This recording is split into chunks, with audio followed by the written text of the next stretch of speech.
All right, welcome to the Game 2 news conference of the NCAA Knoxville Super Regional. We are joined by Tennessee head coach Tony Vitello, catcher Cal Stark, and first baseman Blake Burke. Coach will make an opening statement, and then we will go into questions. Raise your hand, and we will pass the mic back to you. Coach? Yeah, I mean, you're in a obviously it's a little different weekend, but we kind of say it in our conference. You're in a 3-round bout, and you're going to have to take blows and give blows, and obviously we were fortunate yesterday, but today they delivered a couple more blows than we did, and thrilling for the fans that we're one away from being in a really good position, but it didn't happen that way, so we'll roll into Sunday, which is always an important day, and be 1-1 and get after it. Questions will start with Karthik, row 3. Tony,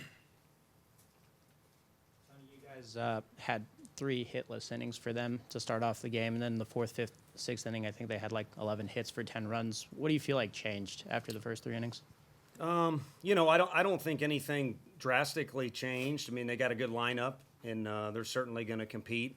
At no point are they ever going to go away easy. So they were able to put some things together, and you know, you go back, and anytime you make decisions with pitching, if you get some 0s or 1s out of the deal, then it went well, and maybe you made some accurate decisions, and if it doesn't, then maybe we could have made some better decisions in those situations. Sam, row 4. Coach, throughout the season, you had many, like treating this like a weekend series, you had many Sunday games, winner take all. How much, and you talked about how that will help you when it comes to tournament play, how much do you think that will benefit you going with your season on the line tomorrow? I think it's a benefit. I mean, you got the series on the line is what you got, and you know, it helps to have a vision of what it looks like, and it helps to have reps. You know, you can think any sport you want, but you want as many repetitions as possible, and the one thing about practice is it's tough to put yourself in a practice or training situation where you can replicate things like today or things like tomorrow or other opportunities we've had on game day that you could talk about. So no question it's a benefit. Ben, far left. Tony and Cal, could you both speak to what you saw from Drew there those first couple of innings, and then maybe what spiraled for him those last couple of innings? Yeah, it was from my perspective, it was, you know, very sharp early on.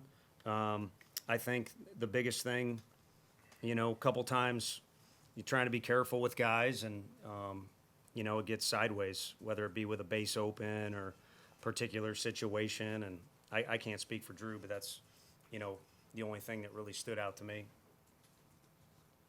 Ryan, front row, and then back row. Can Cal answer real quick? Yeah, sure.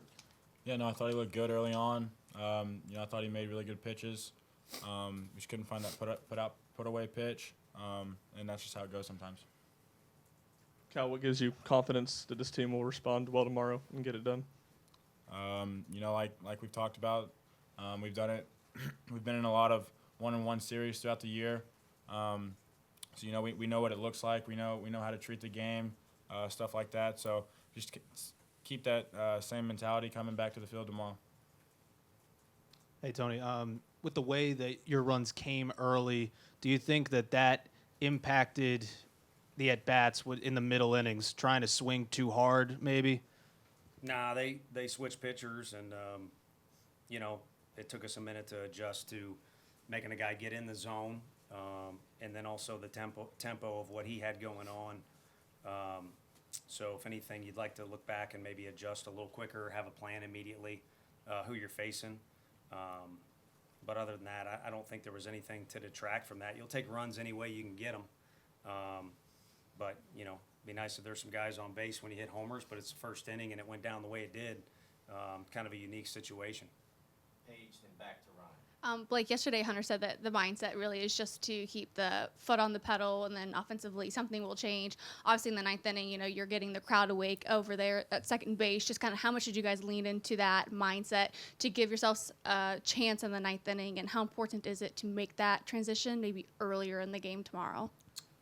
I feel like we always have confidence that we're one inning away, and I mean, when we got some runners on that last inning, we kind of had that confidence going in there, and I feel like we just need to have better at bats throughout the game tomorrow for us to have a chance. Tony, what did you see being the differences in the at bats from 7th and 8th inning to the 9th inning? For our guys, Yeah. I think forcing forcing the pitching into the strike zone, 100% was a big difference.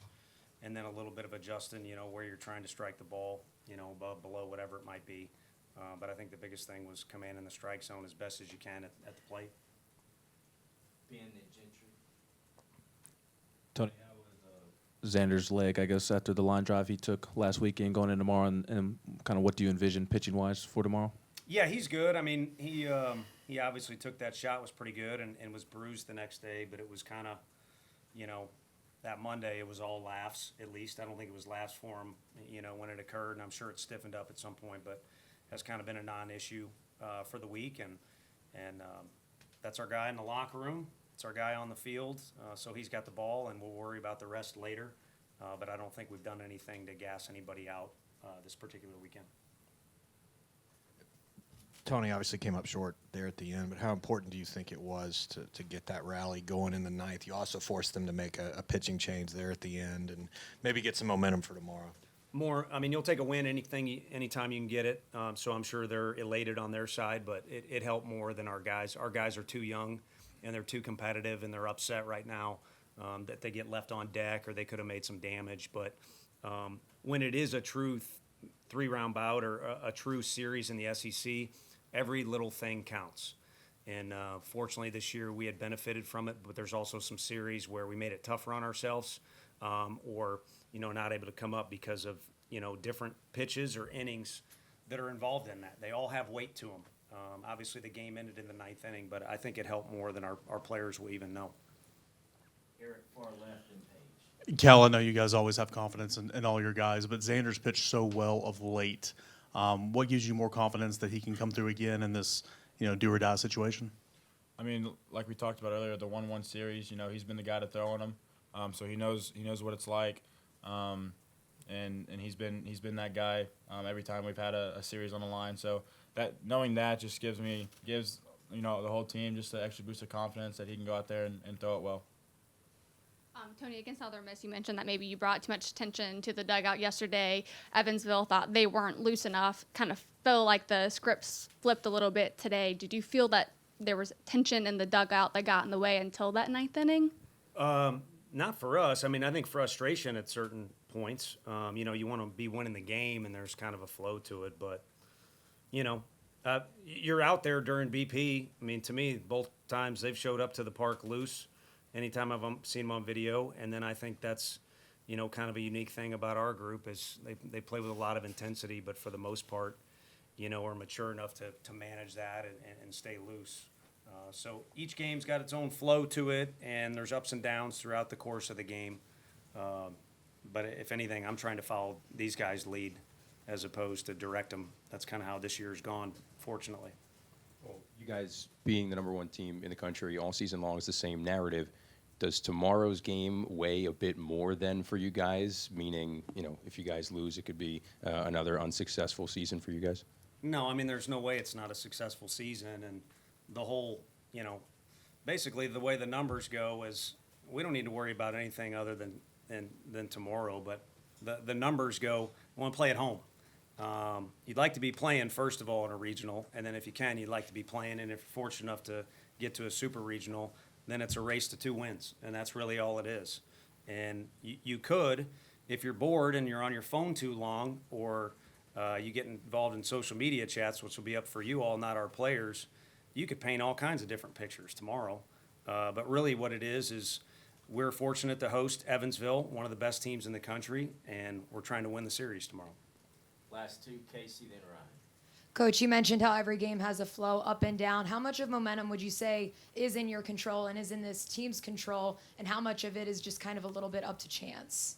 I don't think much is up to chance. The old you make your own breaks, but I think what's important is for guys to look to the guy next to him, right or left, front, forward, back, whatever it might be, and understand that you got to play for that guy. It's very easy when stakes are quote-unquote high or there's emotions going on or our fans are standing on their feet to reflect inwardly and kind of worry about what you got going on yourself. The best way to be a good teammate and play a team sport is to have that energy go outward and make sure you're looking after your guy, whether it be Cal looking after for Blake or vice versa, because Blake knows Cal's got his back. And so that's what I think you can control, and the results may go up and down, but when you got a group of guys who do that, then it makes it a fun environment, and it also makes it an environment where you slightly put or more than slightly put the percentages in your favor. Tony, I'm assuming it was the leg soreness for Semo that had him DHing. Do you anticipate him being the same tomorrow, or possibility he could be back at second? No, he'll play second base tomorrow. And yeah, his leg was sore. It's a little iffy. And that was the decision that was 100% the way to go today. And the decision tomorrow will be to play him at second base. So that'll be 100% the way to go.